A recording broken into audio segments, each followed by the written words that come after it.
स्नेहदा स्पन्दन स्नेहदा स्पन्दन।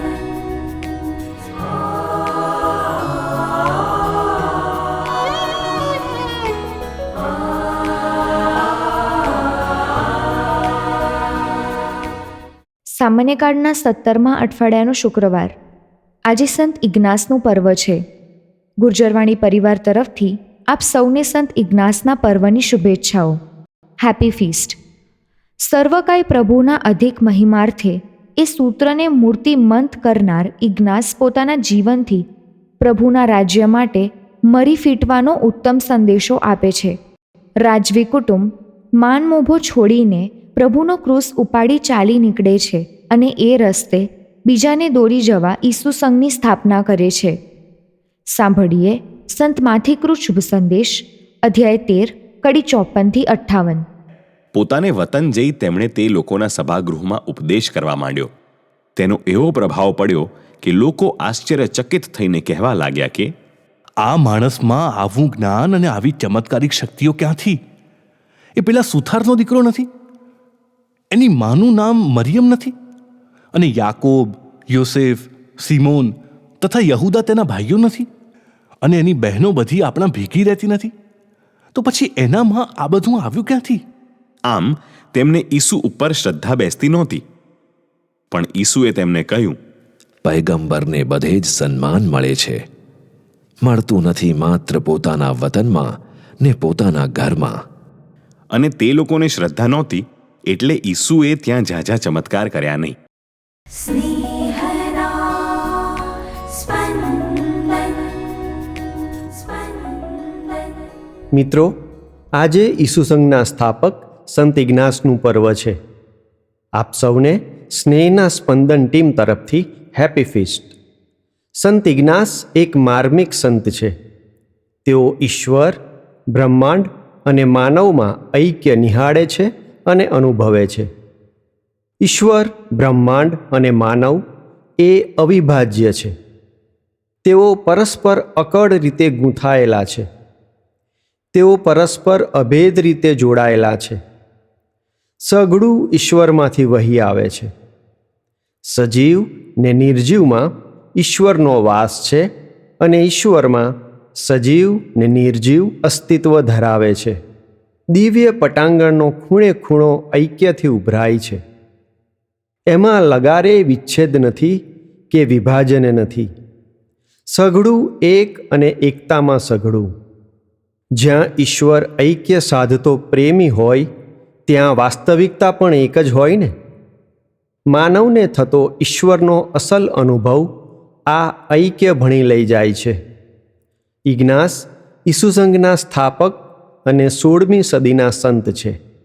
આ ઐક્ય વિશે લખતા તેઓ કહે છે, બધા વરદાનો ને બધી બક્ષિસો કેવી રીતે ઉપરથી ઉતરી આવે છે તેનો વિચાર કરવો.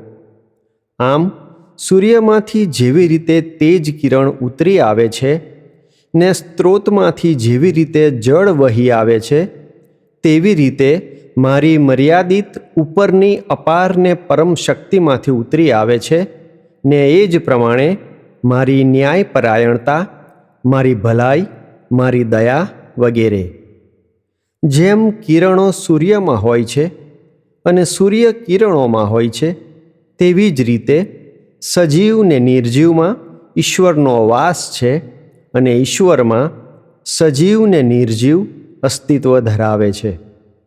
સાચે જ ઈશ્વર ઐક્ય સાધનાર પ્રેમી છે. ઐક્ય સાધનાર પ્રેમી ઈશ્વરનો અનુભવ આપણા જીવન દર્શનની ક્ષિતિજો વિસ્તારી દે છે. ઇગ્નાસ લખે છે, જેટલો ભલાઈનો ભંડાર મોટો તેટલી મોટી દિવ્યતા. જેને ઈશ્વરનો અસલ સાક્ષાત્કાર થયો હોય એની કલમે જ આવા શબ્દો જન્મ લઈ શકે છે. ઈશ્વરનો અસલ સાક્ષાત્કાર પામેલ ભક્ત સીમાઓ, ભાગલાઓ, વિખવાદો, ભેદભાવો ને રાષ્ટ્રીયતાઓથી પર હોય છે. એ ભક્ત કૂવામાંના દેડકા જેવો નથી હોતો, પણ અખિલ બ્રહ્માંડને આલિંગે છે. આવો ભક્ત વસુદૈવ કુટુંબની ભાવનાથી ઘેરાયેલો તેમજ રંગાયેલો હોય છે. આવો ભક્ત વિશ્વ નાગરિક બને છે. એની નસે નસમાં વૈશ્વિકતા વ્યાપેલી હોય છે. જનૂન, જડતા, ધર્માંધતા જેવા નકારાત્મક, સંકુચિત ને બંધિયાર પરિબળો ઈશ્વરનો અસલ અનુભવનો અંશ ન હોઈ શકે. ઈશ્વર સાચે જ ઐક્ય સાધનાર પ્રેમી છે. અખિલ બ્રહ્માંડને પ્રેમના એક તાતણે બાંધવાના જીવન ધ્યેયમાં સહયોગી થવા આપણ સૌને આમંત્રણ આપે છે. ઈશ્વરનો અસલ અનુભવ જ વિશ્વ શાંતિનું વાતાવરણ સઘળે જન્માવી શકે છે. ફરી એકવાર આપ સૌને ગુર્જરવાણી તરફથી હેપી ફીસ્ટ.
हमने